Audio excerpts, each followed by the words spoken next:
Welcome to मेटलैक्टो।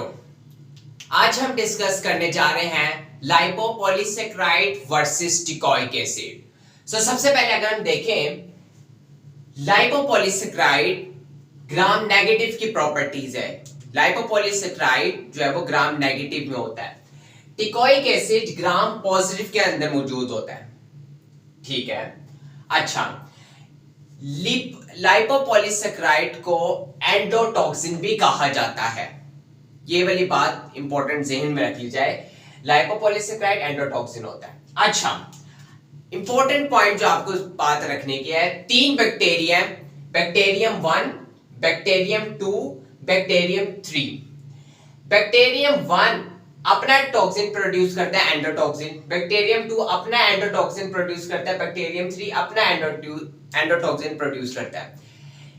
ये बात ज़हन में रहे कि एंडोटॉक्सिन ग्राम नेगेटिव बैक्टीरिया की आउटर मेम्ब्रेन पर मौजूद होगा, ये बाहर सेक्रेट नहीं होता। एक्सोटॉक्सिन जो है वो बाहर सेक्रेट हो सकता है। ठीक हो गया, ये तीन एंडोटॉक्सिन पढ़ने, इन सब की प्रॉपर्टीज और इफेक्ट्स होंगे वो सेम होंगे, कोई डिफरेंस नहीं होगा। हाँ, किस चीज का डिफरेंस होगा? स्वेरिटी का। हो सकता है कि जो बैक्टीरियम 1 ने एंडोटॉक्सिन प्रोड्यूस किया उसके इफेक्ट ज्यादा स्वेयर हो एज कंपेयर टू 2 and 3, लेकिन जो इफेक्ट्स होंगे वो सेम होंगे। अब एंडोटॉक्सिन की वजह से कौन से इंपॉर्टेंट इफेक्ट्स देखने को मिलते हैं in the body of the human? सबसे पहला जो इफेक्ट देखने को मिलेगा वो है फीवर, जो कि एंडोटॉक्सिन की वजह से होगा। ठीक है, दूसरा पॉइंट है शॉक। अब शॉक क्या होता है? ऑक्सीजन की डेफिशिएंसी हो जाए तो उसको क्या कहते हैं? शॉक। कंसेप्चुअली अगर हम बात करें, शॉक का मतलब होता है डेफिशिएंसी ऑफ ऑक्सीजन, ऑक्सीजन की कमी। अब वो किसी भी वजह से हो सकती है। हाइपोवोलेमिक, ब्लड का वॉल्यूम कम हो गया तब भी शॉक होगा, ऑक्सीजन सही तरह नहीं मिलेगी। कार्डियोजेनिक, जो हार्ट की वजह से होगा शॉक, उसको कार्डियोजेनिक कहेंगे। इसी तरह जब इंफेक्शन की वजह से हो, सेप्सिस हो जाए, यानी कि इंफेक्शन हो जाए तो उसको क्या कहते हैं? Septic shock. तो ये क्या होता है? सेप्टिक शॉक दूसरा इंपॉर्टेंट सिम्टम जो कि एंडोटॉक्सिन की वजह से होता है।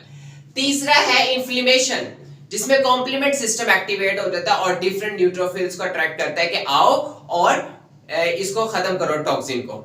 ठीक हो गया। एंड लास्ट है डीआईसी, डिसेमिनेटेड इंट्रावेस्कुलर कोएगुलेशन। इसमें बॉडी के अंदर जो है वो क्लॉट्स बनना शुरू हो जाते हैं, डिसेमिनेटेड पूरी बॉडीज के अंदर। तो ये चौथा पॉइंट है। ये चार इंपॉर्टेंट इफेक्ट्स हैं जो कि एंडोटॉक्सिन की वजह से देखने को मिलते हैं।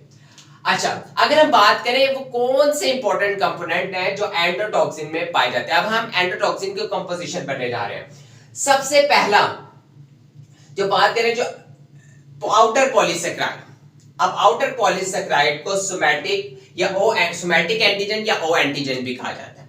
अच्छा, अब ये जो आउटर पॉलीसेकेराइड है इसके अंदर आपको 25 यूनिट्स मिलेंगे। कितने मिलेंगे? 25, 1 2 इसी तरह और इसी तरह ये चलते जाएगा 25 तक, यानी कि 25 यूनिट्स मिलेंगे इसके अंदर। और हर यूनिट के अंदर आपको 3 शुगर्स मिलेगी, 3 शुगर मिलेगी। ये जो कंपोजिशन होती है वो पॉलीसेकेराइड की होती है। पॉली मींस मैनी, जो कि कार्बोहाइड्रेट्स की एक टाइप है, मोनोसेकेराइड, ओलिगोसेकेराइड एंड पॉलीसेकेराइड।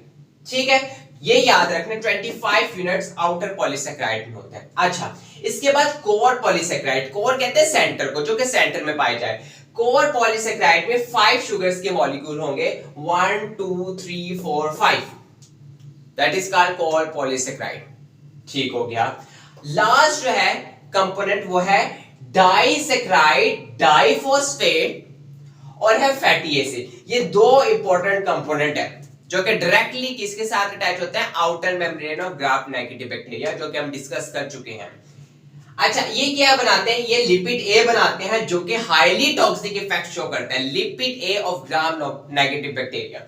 ये तीन कंपोनेंट हो गए, outer polysaccharide, core polysaccharide, disaccharide, diphosphate and fatty acid, जो कि ओवरऑल जो हम लिपिड ए कहते हैं। अच्छा, एक एक्सेप्शन यहां आती है कि निजेरिया स्पीशीज के अंदर जो जेनस है उसके अंदर लाइपो-ओलिगोसैकेराइड होते हैं। यहां पर आउटर मेम्ब्रेन पे जो पॉलीसैकेराइड की बजाय क्या होता है, ओलिगोसैकेराइड। जस्ट क्या होता है, 25 से कम यूनिट्स होते हैं, जिसकी वजह से हम उसको ओलिगोसैकेराइड्स कहना शुरू कर देते हैं। जस्ट ये एक एक्सेप्शन है निजेरिया के केस में। अच्छा, अब हम बात करें टिकोइक एसिड के। ये ओनली ग्राम पॉजिटिव में होते हैं। टिकोइक एसिड हम पढ़ चुके हैं कि सेल वॉल के साथ पेप्टिडोग्लाइकन के साथ अटैच होता है, जबकि लिपोटिकोइक एसिड सेल मेम्ब्रेन के साथ।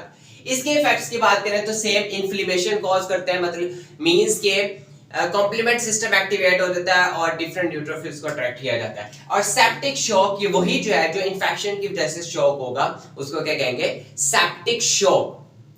ये वाली बात इंपॉर्टेंट है। अब जो इंपॉर्टेंट फंक्शंस की बात की जाए टिकोइक एसिड की, तो टिकोइक एसिड जो है वो म्यूकोजल मेम्ब्रेन के साथ अटैचमेंट में बड़ा हेल्पफुल होता है। अगर मैं स्पेसिफिकली बात करूं स्टेफाइलोकोकस जिसमें ग्रेव्स लाइक कॉलोनीज होती है।